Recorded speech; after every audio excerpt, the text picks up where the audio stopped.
if you have really put in your efforts, if you have been a serious candidate, you'll definitely achieve success, because UPSC does reward hard work.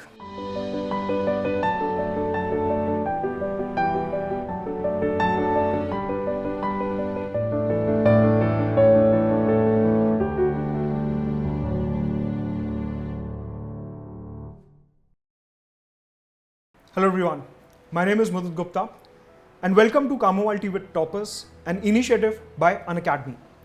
Recently, the Civil Services Examination result for 2021 was released by UPSC, and we saw how the female candidates outshined the male candidates this time around.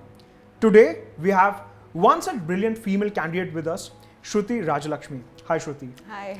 So firstly, how does it feel to be amongst the toppers of UPSC and to be standing on the other side of the merit list? It feels surreal. It's not believable. The feeling has not quite sunk in till now. But I'm very happy that I don't have to attempt the next prelims this time. So that's all my happiness is currently about. तो discipline कैसे maintain करा आपने? आप कोई application use करते थे, कोई time table होता था, या अपने आप ही सेल्फ मोटिवेटेड थे, या पेरेंट्स मोटिवेट करते थे? Like what was your externality जो आपको पुश करता था? सो मैंने क्या किया कि मैंने जैसे भी पहले जो भी मैंने पूरी तरह से जैसे यूट्यूब वीडियोस हुए या फिर मूवीज़ हुई, मतलब वो सब मैंने देखना पूरा बंद कर दिया. मतलब आई मेड अ रेजोल्यूशन कि मैं नहीं देखूंगी जब तक एग्ज़ाम नहीं हो जाता. I will not watch it. And ठीक है, ये थोड़ा सा ऐसा लगता है कि आप रेजोल्यूशन पर अवॉइड कैसे कर सकते हैं, बट देन आई थॉट कि मतलब I would be cheating my self. अपने साथ एक धोखा होगा व्हेन आई हैव डिसाइडेड कि मेरे को अच्छे रैंक से सिलेक्ट होना है, तो मुझे ये सब चीज़ों को हटा देना है. और एक बार मैंने हटा दिया तो फिर हटा दिया. So talking about the preparation part, आपका जो डेली टाइम टेबल रहता था as a full time aspirant, so on an average एक जो सबसे ज़्यादा क्वेरी हम लोगों से क्लास में पूछी जाती है कि कितने घंटे पढ़ें, समझ नहीं आ रहा. व्हाट वाज योर एजेंडा और टारगेट फॉर द डे कि ठीक है मेरे को इतने घंटे मिनिमम पढ़ना ही है रोज़?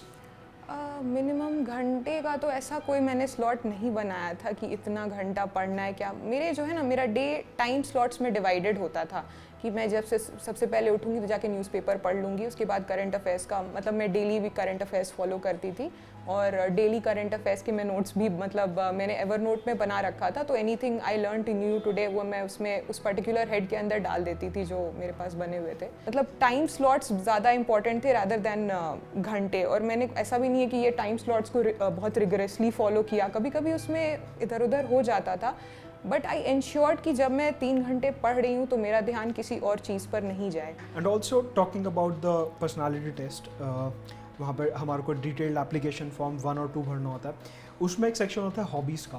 हाँ. तो एक क्वेश्चन जो काफ़ी ज़्यादा पूछा जाता है कि सर डैफ के लिए हॉबीज़ कैसे डेवलप करें?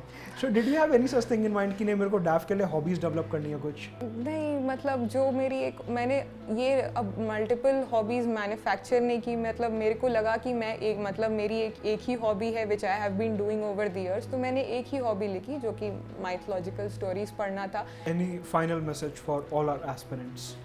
Yeah, I would say the same thing. Please continue to study, even if you feel demotivated, even if you feel that this exam is not meant for you. Do not give up. You will if you have really put in your efforts, if you have been a serious candidate, you'll definitely achieve success, because UPSC does reward hard work.